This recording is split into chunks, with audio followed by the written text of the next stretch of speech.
I've been in the online Catholic sphere for quite some time now, about 6 years, I think going on 7 now, and about 3 years ago, I noticed a very scary trend, if that's what you want to call it.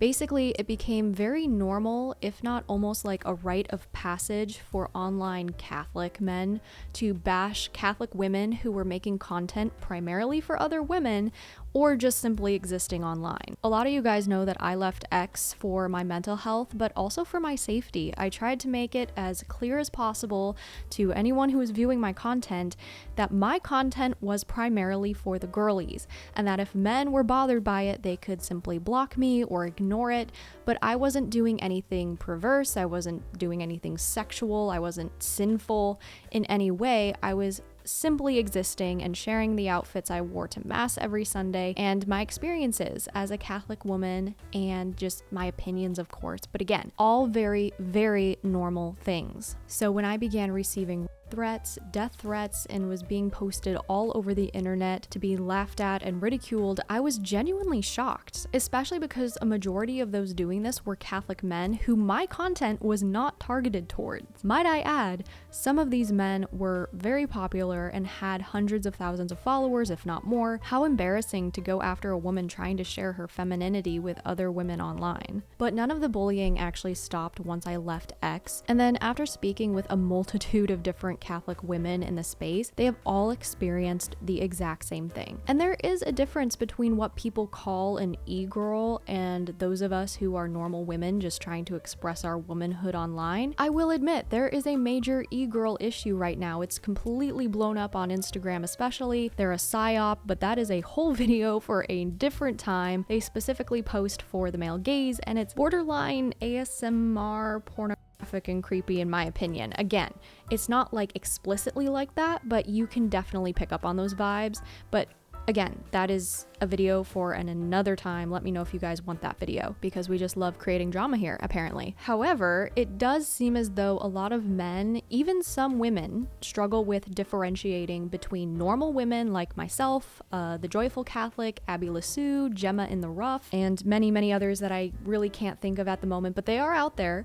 So it really does take discernment. But sadly, many men and women will just see a woman online and instantly peg her as an e-girl. I am usually pegged as an e-girl, and that just shows that the people saying that don't actually know what an e-girl is and just scream it anytime they see a woman. But before I continue that thought, which is going to get me into a lot of trouble, I can already tell, I first want to tell you guys about Gloria Patri coffee, because we are coffee snobs in this apartment, and I can tell you that we will not drink any other coffee unless it's Gloria Patri coffee. Okay, that's not completely true, because I still do go out and get coffee every now and then, but whatever. Their coffee is amazing, and we love their light, dark, and medium roast, especially when it comes to straight espresso. That is basically all I drink. So go to the link in the description below and use my promo code HIPPIE10 at checkout and try them today. I hope you guys enjoy, and let's sip some coffee together. And I want to be clear that this isn't to bash or look down on men, by the way. Like, I know I'm gonna have some person in my comment section butthurt in the comments saying that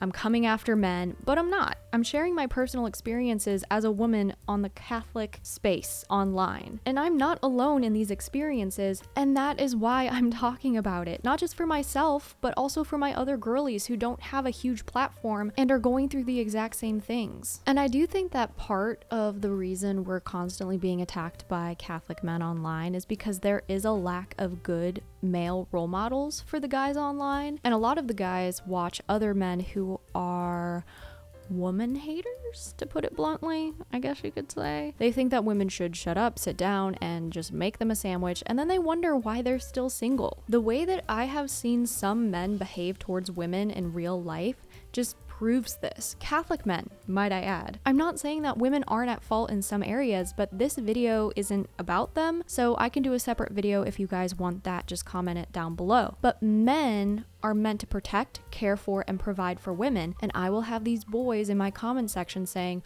well, what is she gonna do for me? And that is the mindset of a boy not a man. She will give you a home, she'll give you meals, she'll give you children, love, and so much more. And yet that is not enough for some guys. I feel like the resentment that some guys online have for women is very obvious, and it's about time we call it out. I know I can't control people, and they will continue harassing, threatening, and resenting other people just simply because they're wounded or they've been lied to or a multitude of other different things, okay? Hurt people hurt people. But calling it out is the first step, and there is also a lot of woman-on-woman hate that happens in the online spheres, though it isn't as common in my experience. I'll share an experience with you guys really quick. So I went to an event after I posted some things on X that got me dragged through the mud, like really, really badly. I specifically remembered seeing this one person drag me in a really, really vile way, and it really stuck with me just because I wasn't expecting that from a fellow Catholic, and I kind of admired them, you know, I kind of looked up to them, though I didn't really know who they were, but I followed them, and, you know, they were pretty popular, and, you know, I was still pretty naive at the time. Anyways, unbeknownst to me, this person went to the same event that I did, and I had no idea who they were really, but like I didn't know what they looked like or anything like that. But we were introduced, and I smiled and shook their hand and just had a pleasant conversation with them. And then they asked me for a photo, and I agreed, obviously, like why wouldn't I? And it wasn't until later that night when they posted that photo of us together did I realize it was the same person who said those vile things about me online. However, those posts had now been deleted and were replaced with a very positive review of meeting me over the photo that we took together. I was kind of shocked and hurt, to say the least, but that experience just really sticks with me till this day because it just goes to show you how the internet dehumanizes us and how men who bash women online really just do it for male approval online. But another reason why I kind of just bring this topic up is because I genuinely care about people's souls online, and I know how detrimental it can be to make rash judgments based off of somebody's life that you really don't know anything about, or you make these assumptions about people's lives. I've had so many different assumptions made about me, from I'm trans to my husband is gay to gosh, I don't even know. There are just so many wild and crazy accusations out there that have been made up by people who have too much time on their hand and are unfortunately quite bitter, and I just don't want that for them. I don't want that for any of you guys. And it is so detrimental to your soul when you are making rash judgments about other people online. This goes for men and women. I'm talking to both of y'all, okay? Y'all are both culpable for spreading gossip online, spreading scandal online, making assumptions about people online who you know nothing about and you've never met in person. Overall, we all need to do better in this area, but this is something that I have faced firsthand, and I've also done. I'm not perfect. I've definitely judged people who I don't know, and then I'm like, wait a minute, actually I've made a mistake there, and I've apologized to them, or, you know, and we've been able to either become friends or at least just be like, okay, we're good, like, you know, we exist together, no bad blood situation type thing. But as somebody on the receiving end of judgment that is completely unfounded and has no basis, you know, in my life or anything, just because somebody took a 5-second clip out of context, or because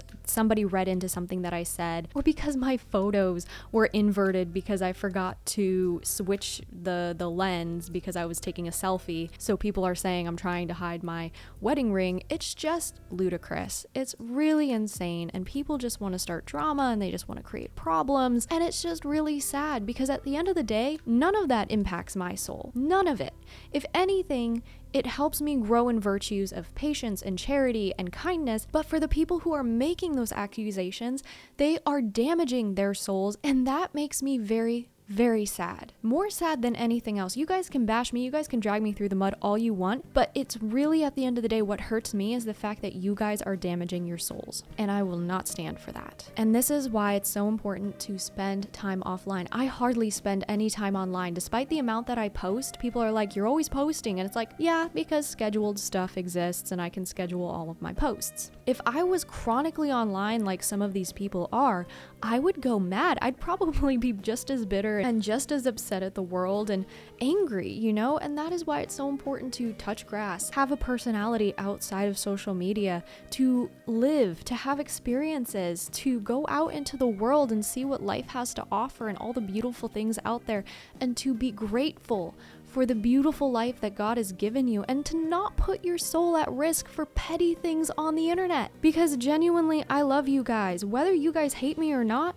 I love you. And you guys can call me an actor, you guys can call me performative, but it's true. And I know it's true because God knows it's true. And he is the real judge. But the point still stands. I love you guys and I want what's best for you guys, and I will not stand for you guys damaging your souls over something on social media. So yeah, I don't really know how to end this vlog, but I'd love to know your guys' thoughts respectfully as always in the comments below, and I'll talk to you guys in the next vlog. Bye!